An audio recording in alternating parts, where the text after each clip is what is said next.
ভারতের কলকাতায় আবাসিক হোটেলে অগ্নিকাণ্ডে নিহতদের মধ্যে ৫ জন বাংলাদেশের নাগরিক বলে নিশ্চিত হওয়া গেছে। তাদের মধ্যে ৪ জন কুষ্টিয়ার ও ১ জন ঢাকার। নিশ্চিত হওয়া ৫ জন হলেন কুষ্টিয়ার দেবাশিস দত্ত, আফসানা শিমমিন, স্বর্ণশীষ দত্ত, আকরাম আলী ও ঢাকার সাভারের আহমেদ বাবু। আগুনের ঘটনায় মারা যাওয়া অন্য ব্যক্তিদের মধ্যে বাংলাদেশে আছেন কিনা তা জানার চেষ্টা চলছে বলে জানিয়েছে কলকাতার বাংলাদেশ উপ হাই কমিশন। স্থানীয় কর্তৃপক্ষের তথ্যানুসারে এই অগ্নিকাণ্ডে মোট ৯ জন নিহত হন। এছাড়া আহত হন বাংলাদেশি নাগরিককে প্রাথমিক চিকিৎসার পর ছেড়ে দেওয়া হয়। এদিকে ওই দুর্ঘটনায় আহত নিহতদের বাংলাদেশে অবস্থানরত স্বজনদের যোগাযোগের সুবিধার্থে সার্বক্ষণিক হেল্পলাইন চালু করেছে কলকাতায় বাংলাদেশ উপ হাই কমিশন। যোগাযোগের নাম্বার হলো 918274821352 ও হোয়াটসঅ্যাপ নাম্বার 88017172912266 ও 919903426119। 2021 সালের 15ই আগস্ট 5 বছর আগে প্রায় কোনো প্রকার বাধা ছাড়াই আফগানিস্তানের ক্ষমতা দখল করে নেয় তালেবান যোদ্ধারা। যুক্তরাষ্ট্র ও তাদের মিত্র বাহিনী আফগানিস্তান থেকে সরে যাওয়ার পর এক বিশৃঙ্খলার মধ্যে দিয়ে দ্বিতীয়বারের মতো কাবুলের ক্ষমতার মসনদে বসে ইসলামপন্থী রাজনৈতিক এই সংগঠনটি। এরপর কেটে গেছে 5 বছর। আফগানিস্তানের ক্ষমতা দখলের পর পুরো দেশটির উপর নিয়ন্ত্রণ নিয়েছে তালেবান। বড় বিদ্রোহ তারা দমন করেছে এবং দেশটির পরিস্থিতি স্থিতিশীল করেছে। বিদ্রোহী গোষ্ঠী থেকে একটি কঠোর কেন্দ্রীভূত শাসন ব্যবস্থায় রূপান্তরিত হয়েছে। বিশেষ করে দেশটির সর্বোচ্চ নেতা হিবাতুল্লাহ আখুন্দজাদার হাতে ক্ষমতা ক্রমেই কেন্দ্রীভূত হয়েছে। কিন্তু এর বিনিময়ে আফগানিস্তান আরও দরিদ্র, বিচ্ছিন্ন ও দমনমূলক রাষ্ট্রে পরিণত হয়েছে। তালেবান শাসনের সবচেয়ে সমালোচিত দিক নারীদের ওপর কঠোর বিধিনিষেধ। গত 5 বছরে সবচেয়ে বেশি শোষণের শিকার হয়েছে আফগানিস্তানের নারীরা। সমাজের প্রতিটি স্তরে বঞ্চিত হয়েছে তারা। আফগানিস্তান বিশ্বের একমাত্র দেশ যেখানে 6ষ্ঠ শ্রেণীর পর থেকে প্রাতিষ্ঠানিকভাবে শিক্ষা বন্ধ। এছাড়া বিশ্ববিদ্যালয়ে নারীদের পড়াশোনা এবং শিক্ষকতাও নিষিদ্ধ। এতে করে নারী চিকিৎসক, শিক্ষক সহ বিভিন্ন পেশাজীবীর ঘাটতি তৈরি হচ্ছে। তালেবানের কট্টরপন্থী শাসনের কারণে দেশটি প্রায় 2,20 লাখ নারীর অধিকার ক্রমেই সংকুচিত হয়েছে।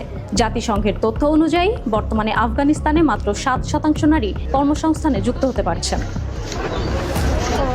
চলাফেরা, চাকরি ও জনজীবনে অংশগ্রহণের ক্ষেত্রেও নারীরা কঠোর বিধিনিষেধের মুখে পড়ছেন। চাপিয়ে দেওয়া হয়েছে পুরুষ অভিভাবক ছাড়া ভ্রমণে কড়াকড়ি, বিয়ের ন্যূনতম 16 বছরের বয়সসীমা তুলে দেওয়া সহ একের পর এক নিয়ম। এমনকি তালেবান সরকারের বিধানে পুরুষরা স্ত্রীকে মারধরও করতে পারবে যতক্ষণ পর্যন্ত হাড় না ভাঙে বা দৃশ্যমান ক্ষত না তৈরি হয়।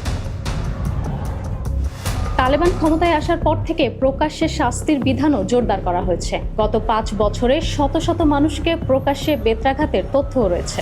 এমনকি পুরুষ বন্ধুর সঙ্গে যোগাযোগের অপরাধে নারীদের চাবুক মারা হয় এবং জেলে পাঠানো হয়।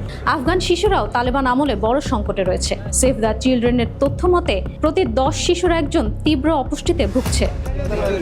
তালেবান ক্ষমতায় ফেরার পর আন্তর্জাতিক সহায়তা প্রায় 75% কমেছে। তবে অভ্যন্তরীণ রাজস্ব বৃদ্ধির মাধ্যমে অর্থনীতিকে পুরোপুরি ভেঙেও পড়তে দেয়নি তারা। কিন্তু বর্তমানে দেশটিতে দারিদ্র্য আর দৈনন্দিন সংকটে মানুষ এতটাই বিধ্বস্ত যে শিক্ষা আর ভবিষ্যতের চিন্তা তাদের কাছে বিলাসিতা। প্রতিদিন শুধু বেঁচে থাকাটাই অনেক বড় বিষয়। 5 বছর পর সামরিক ও প্রশাসনিকভাবে তালেবান এখনো শক্ত অবস্থানে। বিশ্লেষকদের মতে শুধু আন্তর্জাতিক চাপ দিয়ে তালেবানের নীতি পরিবর্তন করানো সহজ নয়। 5 বছর পরও আফগানিস্তানের সবচেয়ে বড় প্রশ্ন, বিশ্বের সঙ্গে আলোচনায় কি নীতি বদলাবে আফগানিস্তান, নাকি পরিবর্তনের জন্য অপেক্ষা করতে হবে আফগান সমাজের ভেতর থেকেই? ইশরাত সুমা, দীপ্ত বার্তা কক্ষ। যুক্তরাষ্ট্র ও কানাডার মধ্যে বাণিজ্য চুক্তি হয়েছে বলে জানিয়েছেন মার্কিন প্রেসিডেন্ট ডোনাল্ড ট্রাম্প। বুধবার মধ্যরাতে কানাডার বিভিন্ন পণ্যে 50% শুল্ক আরোপের সময়সীমা শেষ হওয়ার কিছুক্ষণ আগে ট্রাম্প এ ঘোষণা দেন। এর মধ্যে দিয়ে যুক্তরাষ্ট্রের 50% শুল্ক আরোপের হুমকি এড়াতে সক্ষম হলো কানাডা। দেশটির ইলেকট্রনিক্স, শিল্প কারখানার যন্ত্রপাতি, আসবাবপত্র ও দুগ্ধজাত পণ্যসহ বিভিন্ন পণ্যের ওপর এই শুল্কের আরোপের কথা ছিল। এছাড়া সাবেক প্রেসিডেন্ট জো বাইডেনের সময় বাতিল হওয়া বহুল আলোচিত কিস্টোন এক্সেল পাইপলাইন প্রকল্প আবার চালু হতে পারে বলে জানিয়েছেন যুক্তরাষ্ট্রের প্রেসিডেন্ট ডোনাল্ড ট্রাম্প। প্রবাসীদের স্বাস্থ্য সুরক্ষার লক্ষ্যে সরকার অনুমোদিত বাংলাদেশ সমিতি আজমান ও ইউনাইটেড হাসপাতালের উদ্যোগে দিনব্যাপী স্বাস্থ্যসেবা কার্যক্রম অনুষ্ঠিত হয়েছে। স্বাস্থ্য সকল সুখের মূল বিষয়টির গুরুত্ব দিয়ে প্রবাসীদের স্বাস্থ্য সুরক্ষা নিশ্চিত করতে দুবাইতে এই আয়োজন করা হয়। এ সময় উপস্থিত ছিলেন বাংলাদেশ সমিতির আজমানের সভাপতি আব্দুল আলিম সিআইপি, মোহাম্মদ সেলিম উদ্দিন চৌধুরী, শিকদার মোহাম্মদ সাফায়েতুল্লাহ, শেখ করিম, মোহাম্মদ সাইফুল ইসলাম সহ প্রতিষ্ঠানের কর্মকর্তা, সদস্য, চিকিৎসক সহ বহু বাংলাদেশি। বিশ্ব অর্থনীতিতে কৌশলগত গুরুত্বপূর্ণ হরমুজ প্রণালীকে নিজেদের সম্পত্তি হিসেবে ঘোষণা করার হুমকি দিয়েছেন মার্কিন president Donald Trump. Pretty soon I'll be declaring the Hormuz Strait a territory of the United States. ট্রাম্পের বক্তব্যকে অবশ্য সরাসরি প্রত্যাখ্যান করেছে ইরান। দেশটির নেতারা বলছেন, সোশ্যাল মিডিয়ায় পোস্ট, বিমানবাহী রণতরী, প্রেসিডেন্টের নির্দেশ কিংবা নির্বাচনী বক্তৃতা এসব দিয়ে হরমুজ দখল করা যায় না। হরমুজ ইরানের ছিল, আছে এবং থাকবে।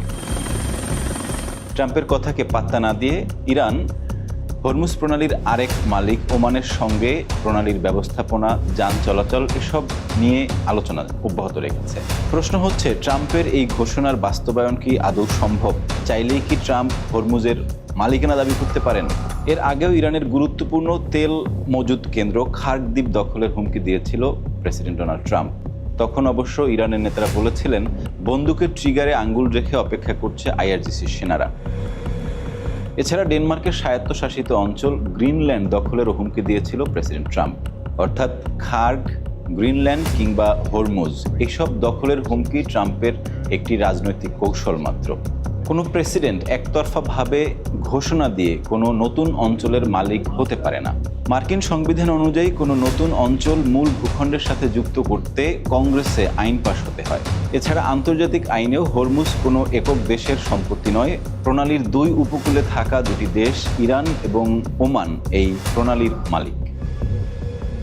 বিশ্লেষকদের মতে ট্রাম্পের এই হুমকির মূল কারণ ইরানের উপরে চাপ বাড়ানো এবং একই সাথে নিজের সমর্থকদের কাছে আরও জনপ্রিয় হয়ে ওঠার একটি কৌশল। তাদের মতে, একজন টেলিভিশন উপস্থাপক হিসেবে চটকদার কথা বলে দর্শকদেরকে উত্তেজিত করা, উত্তেজিত রাখা এটি ট্রাম্পের পুরনো অভ্যাস। এর সাথে জাতীয় এবং আন্তর্জাতিক রাজনীতির সম্পর্ক তেমন একটা নেই। সাইফুর রহমান শিশির, দীপ্ত বার্তাকক্ষ।